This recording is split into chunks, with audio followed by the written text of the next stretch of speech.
Аз се казвам Радо и съм един страхотен IT специалист, който обаче при този курс нямаше никаква представа как се комуникира с хората. Дойдох тук с един мой така личен казус, една трудна комуникация. И този курс ми отвори очите за много допълнителни неща. Аз работя в един страхотен екип от едни много хубави млади професионалисти, като повечето от вас. И за мен беше важно, аз се разбирам с този екип по-добре, отколкото се разбирах преди. И достигнах до едно ниво, в който моите менеджери заминават по командировка в чужбина и ми казват: ти оставаш да управляваш кораба. Ние сме 10 човека екип, който поверяват вече на мен.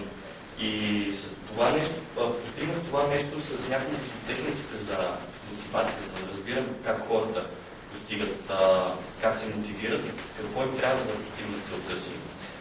Определяне на целта, което за мен беше много важно, защото аз съм един човек с много големи амбиции, обаче по-скоро мечтател. Има една много хубава техника за работа с мечта, която я правихме с него, те са си спомним, където можеш много ясно да си определиш какви действия са ти нужни, за да постигнеш тази своя мечта. Аз лично успях да накарам един мой приятел да започне работа. Беше 2 години безработен, без абсолютно никаква амбиция. Поставих си цел да му помогна, защото е много добър приятел. И беше се хванал после една работа за една ниска заплата и там му беше окей. Обаче имаше нужда от нещо друго, да се виждаш. И сега в момента е на много по работа, с много по-хубаво повече на бъдещето. Това съм аз.